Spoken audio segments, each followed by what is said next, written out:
It's good to be here in Vegas. Good to see everyone. My name is Elly, and I'm part of the Maxon training team. And as Ian said, I'm going to continue this character and word building pipeline with Maxon 1. I'm going to show you how we can customize and enhance assets, those that Ian has just created and those that we can find in the asset browser. Also how we can build substance textures and how we can customize those. That's kind of the theme, is to explore our creativity with existing assets and customize things and not just be satisfied with the things that we already have. And then of course we're going to dive into Redshift, because it wouldn't be a presentation by me if we didn't dive into Redshift.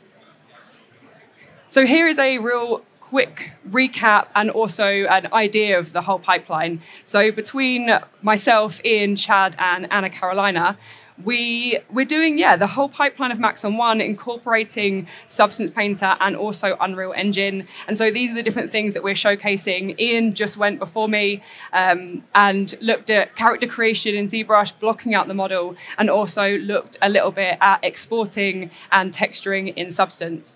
And as I said, I'm going to explore our creativity by enhancing our assets and then creating some AOVs and some multi-passes to hand over to Chad, who's going to go after me, and he's going to composite these and basically make it look beautiful. A quick breakdown of my particular tasks in this collaboration. It's probably the biggest project I've worked on with other people. Normally I just work on something myself and it's done, but this involved me having to think about a few more steps in this process. So I had three main tasks, the first of which was to build a 3D environment incorporating our hero character and assets modeled by Ian. Then all the lighting and texturing, including building those Substance Painter textures. And then finally, prepping and exporting multiple AOVs for the next step of our pipeline. Before I get into Cinema 4D, I just want to talk a little bit about our process and the conversations that we had, because we were all working on this project at the same time. And so as Ian is building his assets, I am building the 3D environment. And so we talked a lot about reference images. We created a draft color palette. We had keywords. And this is really like integral to the collaboration process, because I knew that the scene that I'm building is going to be matching the aesthetic of the textures and the assets that he's building as well. So this is really important. So I wanted to just talk about that before we get into some of the stuff. This is the finished render, and we have a slightly updated color palette, and we can see we've got our Axel Rose character in there, and we've got our 3D world all built inside of Cinema 4D and Redshift. And what I will say, I did originally have a slide that showed all of my failed attempts at building this scene, because I think it's important to talk about that as well. Sometimes we don't just open up Cinema 4D and create something beautiful. Like this, sometimes it takes 2 weeks, a few tears, and a few moved to trash Cinema 4D scenes. So yeah, I want to talk about that and the fact that we came to this because of an amazing guy called Mr. Chad Perkins, who is actually coming up after me. And he is so lovely and he is so amazing when it comes to suggestions and feedback. I just wanted to share some of it, because I don't come from a creative background, so I don't really get color theory. I don't really get like composition. But he told me about Z-depth balance. So we have elements in the foreground, the midground, and the background. Everything has an order of flow. And it really helped me to understand, to build this type of scene. And what I will say is it's actually using very, very minimal assets. So if you take a look, we've just got the hero island in the middle. We've got a couple of extra little rocks. We've got an ocean. We have our character, our Axel character, some mushrooms, and some clouds. So to break it down, it's actually a really, really simple scene, just using a few assets. And so this is what I want to talk about. I want to talk a lot about assets, what we call capsules, models, textures, all of those things, and how we can take advantage of original elements, like here, everything on the left-hand side. We've got some original elements here, and how we can use those like Lego pieces or like primitive shapes when we box model, and we can create more interesting and unique assets.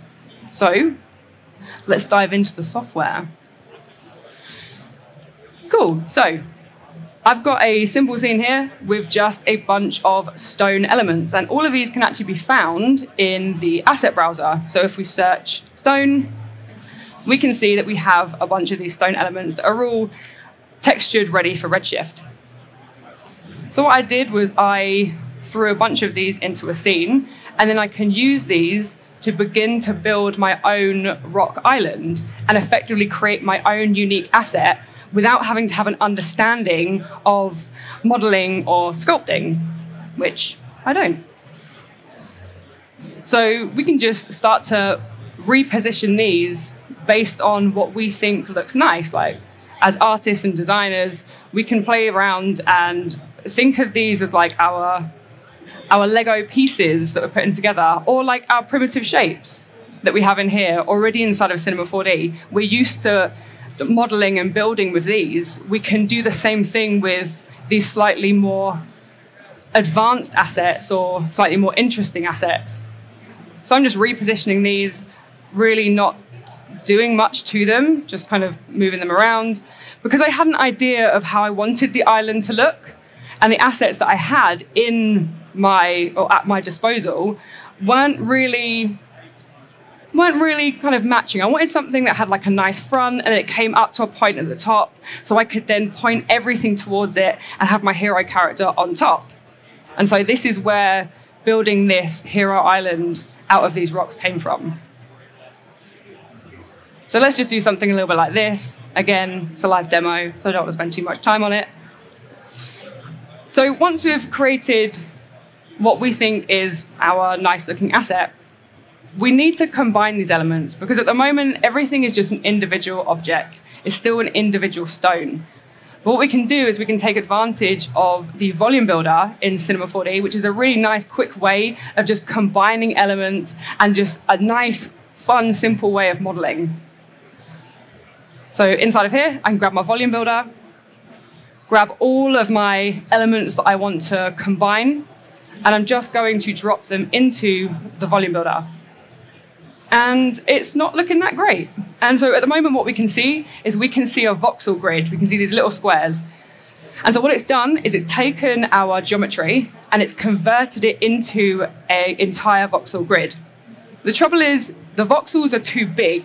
So the bigger the voxel size, the lower the resolution. So we want to be creating smaller voxels, and therefore we're going to have more detail and higher resolution.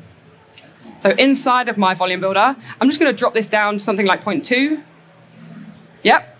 So now we can see we're starting to get a much more accurate looking merged asset. The trouble is now, this is only voxel data, so it's not actually mesh. So if I quickly render this, we can see nothing.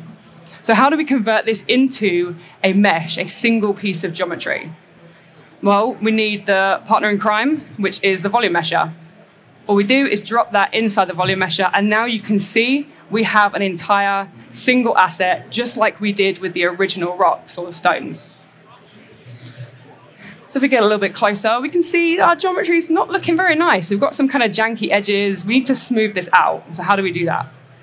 Inside the volume builder, we have filter layers and we have a smoothing filter. And what it's going to do is going to take our mesh and it's just going to smooth it out. So if I just click that, it applies it on top. So we have an order of process here. So everything that is underneath the smooth is going to be smoothed out. We can reduce our voxel size if we don't want to have too intense of a smoothing. We can control our strength. And then we can control our operator, which is like our smoothing filter. So we've smoothed out our geometry. What we can do, and what I did in the original, was I reduced my voxel size to 0.1. And what this will do is it'll create even more detail for you. But again, because it's live, I'm not going to necessarily do that just in case, because things take a little bit of time. Because the voxel size will also change the amount of subdivisions that we have. So speaking of subdivisions, as we can see, the volume mesher doesn't create what we would call clean topology. And what we mean by that is these nice even quads that go over our mesh.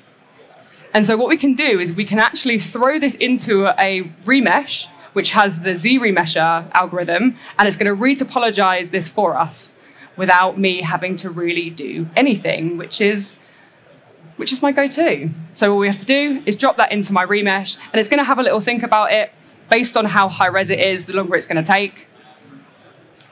What the remesh does is we can see we've got our Z remesher, and our target is our mesh density. And I'm going to keep it as it is, so it's going to maintain the same amount of subdivisions. So the mesh density is the same, which is fine. But what I can do is if, let's say, we're creating an abstract shape and we're working with simulation, naturally you're going to want to have a lower resolution mesh. So you could throw it into a remesh, drop that mesh density, and then you'll be good to go. It's also useful if you want to have symmetry on your topology as well.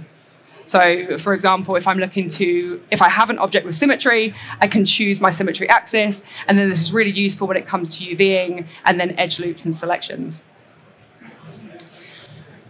Cool. So we've built our asset, we've created this, and we have remeshed it. We could be satisfied, we could be happy with this, and then we could apply some nice textures and some nice displacement to it. But what I want to do is I want to show you some of the really quick and easy sculpting tools to use. So if we don't necessarily have a knowledge of ZBrush, but we wanted to add some texture, then we can still do that inside of Cinema 4D, and again, look to enhance our assets and explore that creativity. So the first thing I'm going to do is I'm actually just going to right-click and set current state to object. And what this does is it just creates a single polygonal object of my entire project. There we go, getting used to my PC keyboard shortcuts whilst on a Mac. So I've just grouped this together, and I'm just going to hide that. Cool, so inside of here, when it comes to sculpting, the higher resolution the mesh, the more detail you're going to be able to get when we are moving things around and applying texture. So we can see it's already relatively high poly, but what I'm going to do is when it's selected, I'm going to go to the sculpt menu, and I'm just going to hit subdivide a couple of times, and that's fine. And as we can see, it's still like super fast. So I don't mind going up to like, what's that, 1 million polygons? Yeah, it's fine. Cool, so once we have our polygonal object, and once we now have a higher resolution mesh, we can come into our different brushes, and we can begin to play around and sculpt inside of Cinema 4D. And we can use our Photoshop bracket shortcuts to increase or decrease the size of our brush. So we can pull these out, and again, we can just start to play and start to create our own unique asset based off of already quite interesting looking assets in the browser.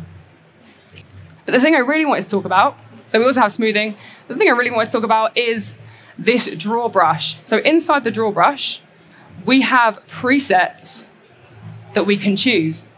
And these work as stencils and ways of generating and creating texture along the surface of our geometry. Things like leather materials or veins or cracks. But if we come all the way down to rocks, we can double click the brush. And then there we go. I didn't select it. Let's try that again. If we come down and double click that. Okay, so it's not selecting it, but we've got, it's selecting the cracks instead. It's going to work in the same way. Now, as I'm clicking and dragging or holding, you can see we're adding some additional detail to this. Let me see if I can get something different. There we go. Okay, let's try again on the rocks. These things always happen live. Just got to run with it. Okay, let's see if there's loads. There we go. Cool. Right. So we have our rock stencil. And at the moment, we can see it's covering our viewport. And that's so we can see how it's going to project as we draw onto our object. But if, like me, you find it distracting and you don't want to see it, you can actually just come into the stencil and we can choose off on our visible.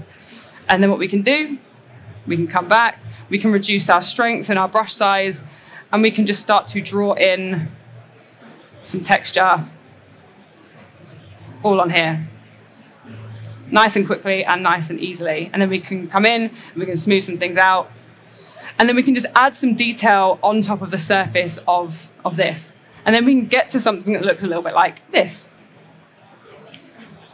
So this is the final asset that was created, that is the Hero Rock Island, and it's built in the exact same way that we just saw, using sculpting to add some texture.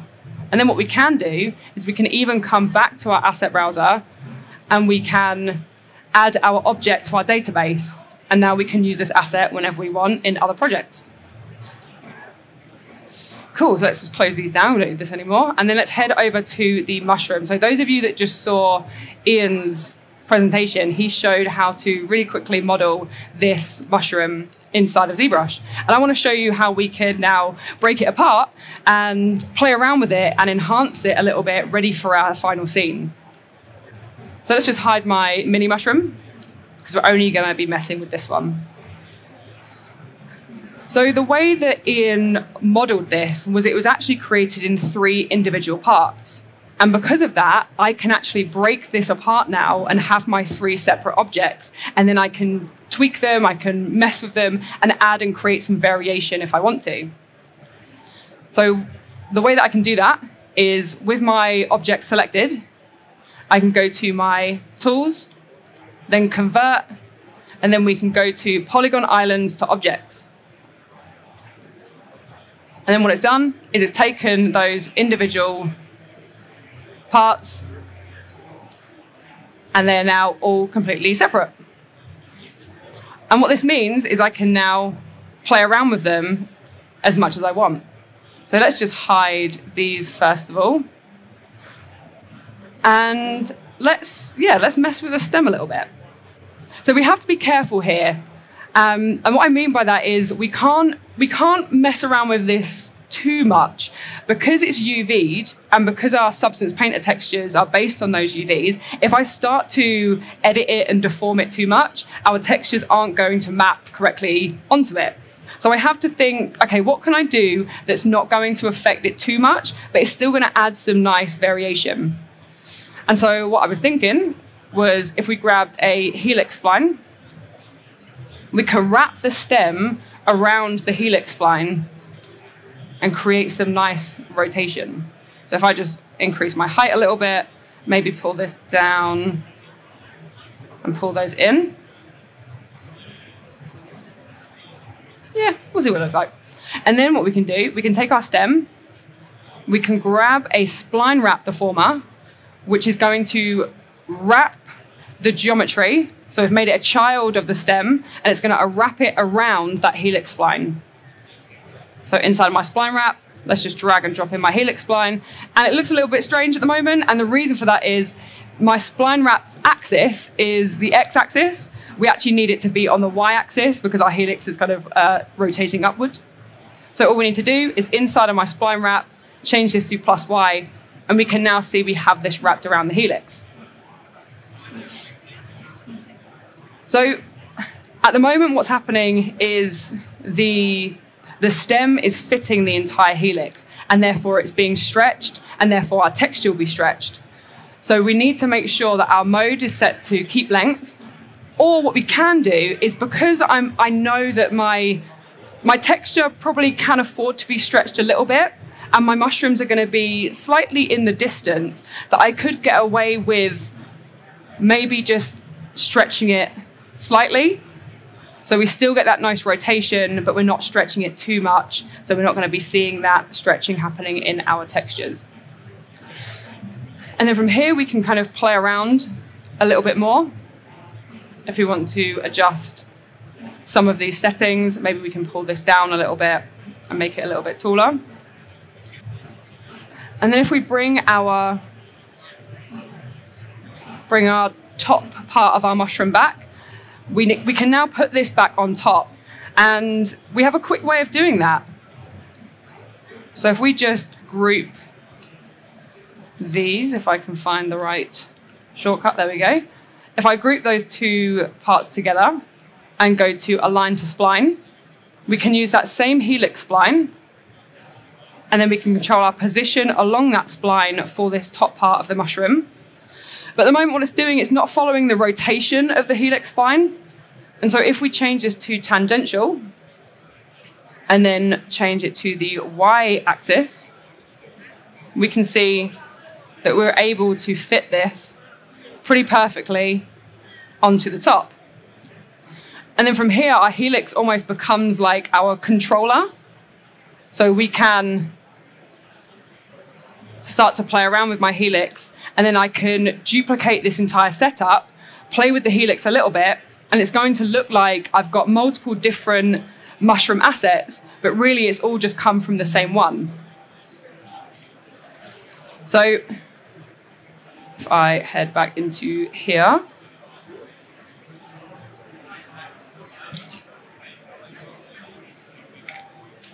so those are just a few of the assets that I created and changed around to do that final render. So now I want to talk a little bit about the texturing side of things. So Ian already took us through Substance Painter, baking our mesh maps, and how we can start to paint inside of Substance. And I just want to show you how, once you've created your Substance textures, how you can export those ready to use in Cinema 4D and Redshift. I'm then going to dive into a little bit of building those node materials, so taking those maps and actually building that texture inside of Cinema 4D and Redshift. And then finally, again, on the theme of customizing and enhancing assets, we can choose to change those textures, control color adjustments, levels, and explore those possibilities, again, even further. So let's just close these down and head into Substance Painter. Cool, so this is the hero mushroom and the mini mushroom. We've got our different texture sets, and we have our different folders that have our materials all inside of here that Ian's nicely created for us. And the way that we can export these is, once we're happy and we're satisfied, we can go to File, Export Textures, and it opens up our Export Textures window. We have our output directory. This is where our maps are going to be saved to. We have our output template, which we can change in this tab here. So I'm going to leave that as it is for now, just so I can show you that. We then have our file type based on what you want to create, PNG or TIFF. And then we have our texture size, 2K, 4K, etc. Ian created these as 2K, so I can leave this based on each texture set size. Then we have our output template. So we actually have a few preset options here. So based on the renderer you use, or based on the type of maps that you want, you could actually choose your preset. And conveniently for us, we have a Redshift RS material template. And what it's going to do is going to output our color, our roughness, metalness, normal, height, and emission, which is perfect. So that's exactly what we need. And then we can even drag and drop more maps into here if we need those, like AO, for example. Finally, we can double check our list of exports. We can see we've got our names here, everything that's being exported, it's 2K and it's PNG. And then once we're good to go, we can hit export and we'll be exporting all of our maps. I don't need to do that because I've already exported them. So if we head into here, these are our mushroom maps. And so just to show you what one looks like, this is what the map looks like for the main mushroom base color.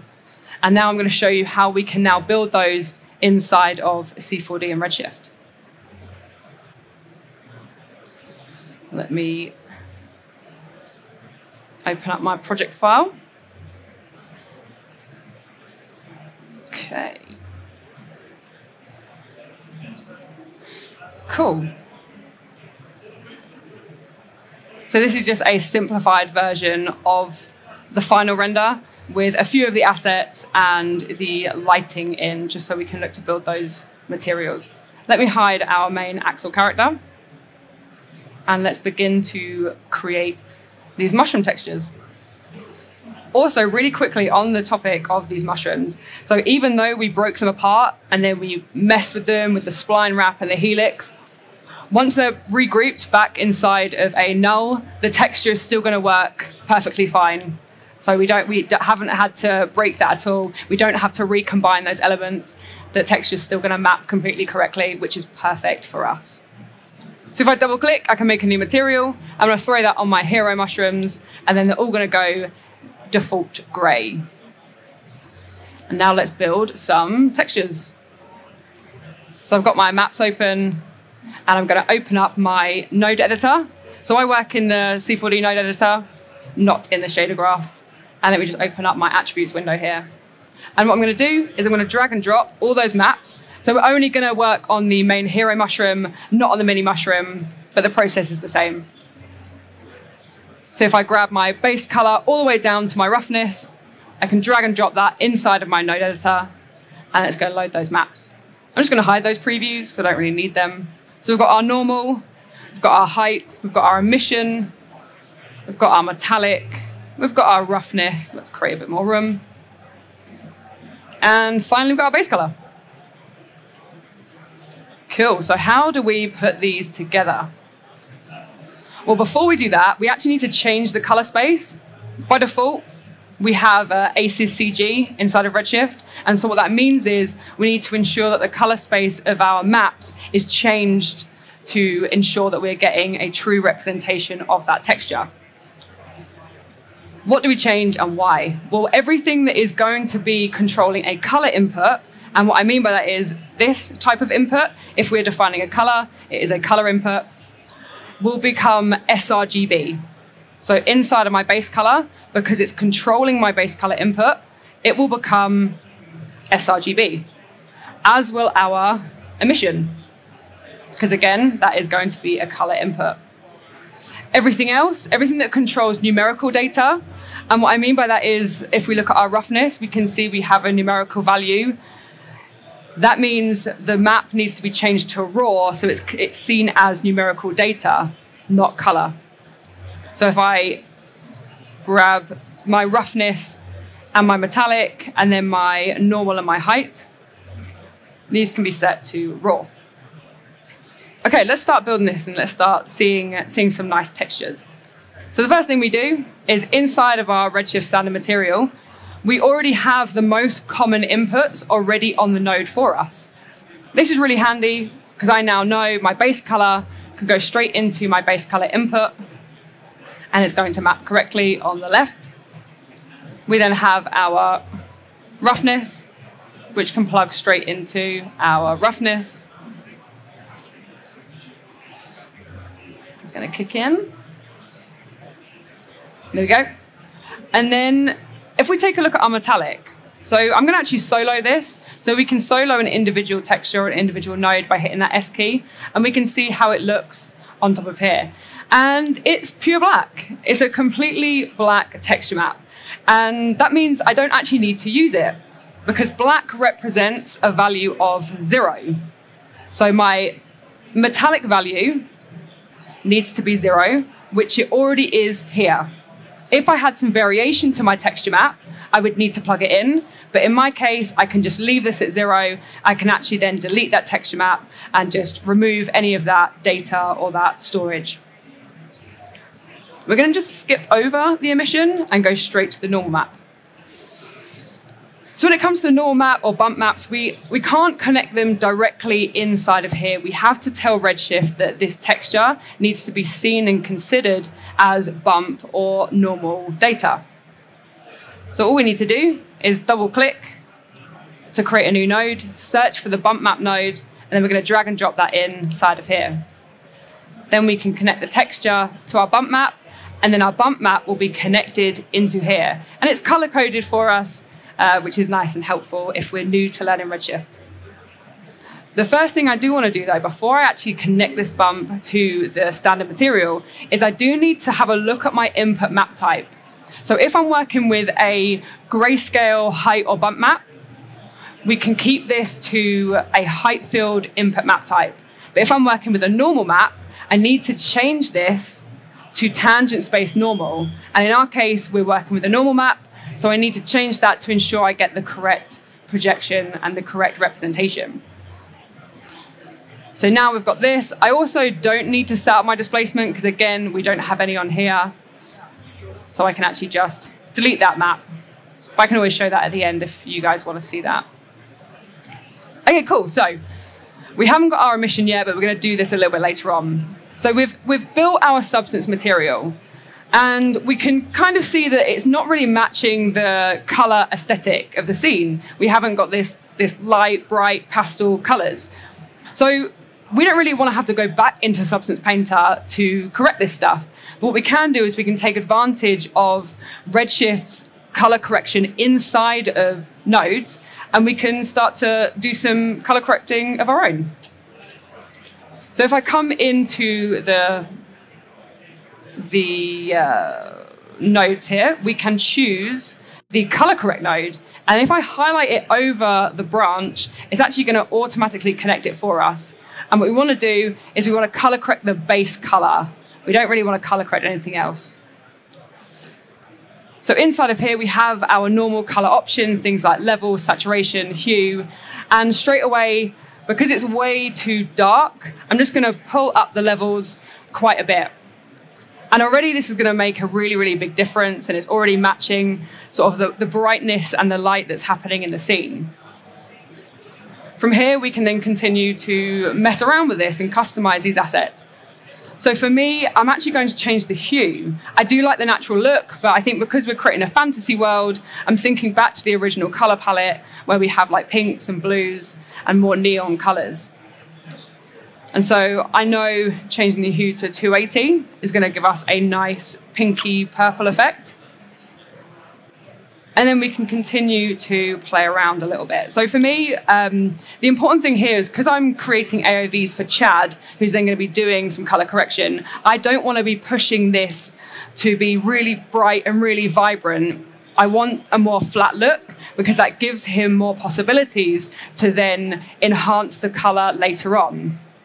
So I'm happy to have it looking a little bit flat, a little bit desaturated, and then he'll be able to mess around with this inside of compositing and perfect that.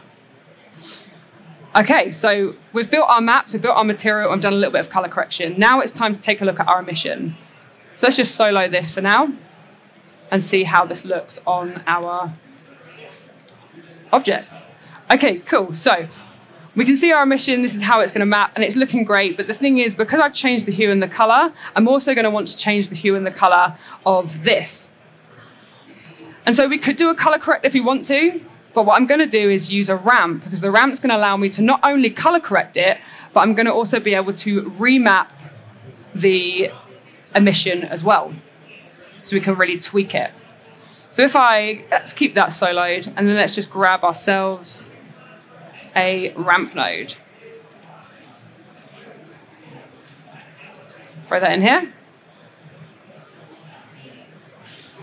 And then we can connect these together just into the alt input.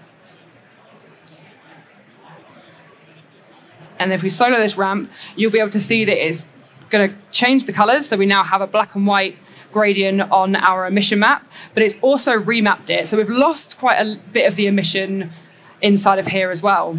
But what we can do is we can use these handles, these black and white knots, to remap our emission to create more or less emission based on this texture map. So as we can see, as I'm pulling up this white handle, we're bringing out a lot more of this texture map. And now let's connect it inside of our material. So you're probably thinking we don't have the input here. If we right click, we can add all the inputs that we have on here. But a nice little quick tip for you is if you go down and you find the input that you want, if you control click or command click, it's going to add that input for you. Let's switch on some emission by increasing the weight value. And then let's connect our map in.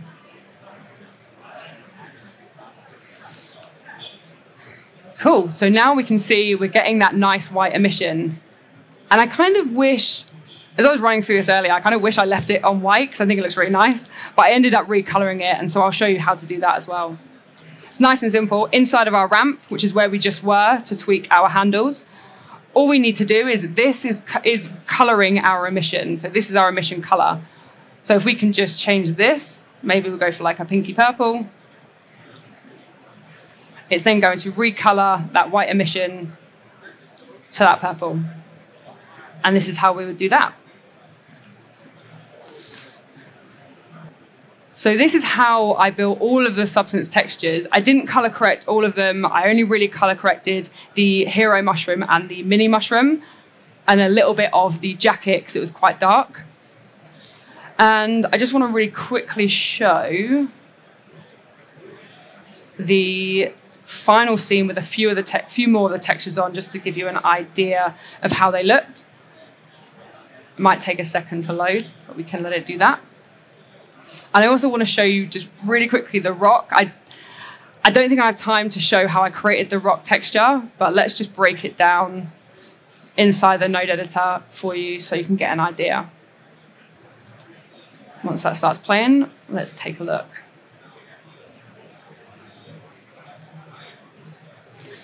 Cool. Yeah, so again, this is just like a limited version, which has our axle texture maps, our mushroom, and our rock texture. And let me just open this up. And so this is built in exactly the same way that we just built the hero mushroom. We have our rock texture maps. A triplanar basically ignores UVs, and it's going to reproject it correctly on the surface of our object.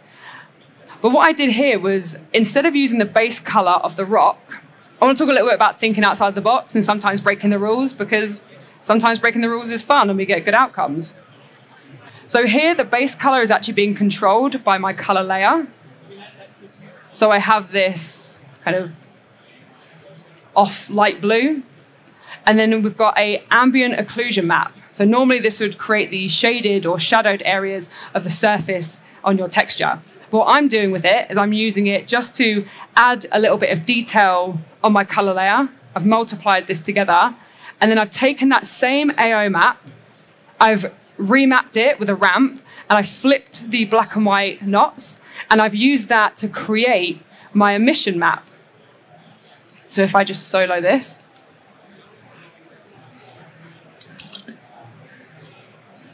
once that kicks in, I can then solo this. And so this is what I mean by thinking outside of the box. Just because it's an ambient occlusion map doesn't mean it can't be remapped and used as an emission if it looks cool, which I think it does. And that's the outcome at the end of the day. If we're breaking rules but things look good, then we're breaking rules. Cool, so finally, let's just open up this final project. And I want to talk a little bit about AOVs. Let's dive into that. And let's quickly head back into my slideshow. As you can see, that Canva did for me, because I did not have the time to make it myself. Cool, so let's talk about AOVs a little bit. So what are AOVs? They are the different layers or the different multi-passes that Redshift can create. We can configure different shading elements like reflections, refractions, GI. We can create emission, volumetric lighting, and they can be output on their own individual AOV multipass. These can then be composited together. And what we can do, and what you're going to find out in 10, 15 minutes when Chad starts, is how we can composite these layers together, how we can then change the lighting, we can add glows to our emission, we can create animation, we can control anything from that layer. And what it also means is we likely don't have to re-render if it's just something to do with the lighting or removing or masking out certain things. So really quickly, I just want to show you before I wrap up the multipasses, how to set those up and what we can do with them. So let's just kick this off. You can see our little Axel character here. Okay, so inside of our render settings, inside of our Redshift tab, we have a tab called AOVs. If I select that, we can then show our AOV manager. And inside of here, this is where we can choose all the different passes based on the data or the shading elements that we then want to composite or have control of later on in post. So beauty, this is your final render. We call it our beauty pass. So if you want to have that, you can drag and drop that in there. But the standard passes you'd want to recreate that final render would be normally your diffuse lighting. We would then have our GI. We would then have our reflections and our refractions, probably your shadows and your specular lighting. These are your 6 go-tos if you then want to composite that beauty pass. From here, what we can then do, we can have a think about the types of things that are in our scene. And I even spoke to Chad and I said, hey, Chad, what would you want to have control of? And he said, well, you know, having control of the depth would be cool, so I can control that depth of field. And so I said, Cool, we can do that. We can throw in our depth pass, our Z depth. We would just change this to Z normalized. And what it's going to do, it's going to base that depth pass on the camera near far distance. So in our camera, we have our near far plane. But if you find you're not getting enough detail in the depth, you can actually just disable that. And then you can choose your minimum and maximum depth based on the centimeters here. I'm going to show you what these look like in just a sec. But for now, I'm just going to show you how we can set these up. He also said, we've got a lot of emission in our material, so why not have an emission pass that we can add some glows to? We could maybe even animate if we want to. So we can drag and drop our emission pass in. And this is how we think about these AOVs. We have to think about the next step of the pipeline. What's in our scene? What would we want to have control of? What would we maybe want to mask out? And so if we're talking about masking things out, we can add a puzzle map. So a puzzle map AOV is going to, if we change our mode to object, assign the red, green, and blue channels to different objects in our scene. And then what Chad can do is he can take those channels and he can mask out and have control of those different objects inside of post. So let's just set some of these up. So my red is going to be an ID of 1, green ID of 2, blue ID of 3. And then what I'd need to do, I'd need to choose which objects are going to be assigned under those IDs. So let's say we want the main hero rock. We want to have control of that inside of post. So let's go to our RS object. Let's go to object ID, and then we can assign it to one of those IDs. We can then do the same with maybe our hero mushroom. Again, we could choose the same ID if we want, and therefore it's going to be the same color, or we can choose a different ID and it's going to be that different channel. Finally, let's just choose one more just because we've got 3 to set up. We can choose our water, and then we can go in and we can change this to 3. In order to see things like Cryptomap, Puzzle Map, and Depth, we do actually need to bucket render to see these. So let's just do a quick bucket render, and then let's change this to Puzzle Map. So we can choose all of our different AOVs here to get an idea of how they look. So if we just let this render just quickly, it shouldn't take too long. But we can see now here, we can see those different channels. And now what we can do in compositing and in post, we can then have control of those different channels, and we can do things like masking things out. So we're not limited to only 3 IDs. We could actually set up a second puzzle map if we want to, and then we could assign numbers 4, 5, and 6, but they're still going to be the same colors. Let's also just quickly look at the depth pass. So this is the depth pass as well inside of here, and we can choose all those different ones, and we can start to play around with those. One quick thing before I kind of wrap this up and do a little final bit is if you want to have a multi-part EXR, which is what Chad asked for. He said, hey, can I have one OpenEXR file that has all of my different multi-passes on? I said, sure. All we have to do is check that multi-part EXR, choose the depth, whether it's your half float or your full float 32-bit. We did 32-bit. And now what this will do is inside of my save, if I save my multipass image under the correct format, which for us was OpenEXR 32-bit, that one file he's able to import into After Effects, and then he'll have access to all of those different multipass layers. And this is really useful. So it didn't matter too much because this was a still, but imagine we have 250 frames, 10 different AOVs. We don't want 10 different AOVs for all of our 250 frames. That's going to be a nightmare. We just want one file for each frame with all of our passes on. But if you did want to have individual AOVs, so let's say we wanted to have one of these as an individual, we can actually come over and we can choose to do a direct output of this particular layer or pass. And then we can define all that same information inside of here, and then you would get that as a separate file as well. Cool, so I rendered a few of these out just so we could see what they look like, just to give you an idea of how the final ones look. So this is our depth pass, emission, puzzle map, diffuse lighting, volumetric lighting, and then shadows. And then in the bottom right is a list of all the other ones we did as well. And then I handed these over to Chad, and he's going to show you in sort of like the next, in about 5-10 minutes, how you can turn this into something absolutely beautiful, change the lighting, and really kind of composite those together. So thank you so much, everyone. I would, just to do a few shout outs, definitely check out the Maxon Train Team YouTube channel. And if you want to like find out what's going on at the team, you can go to the maxon.com events page.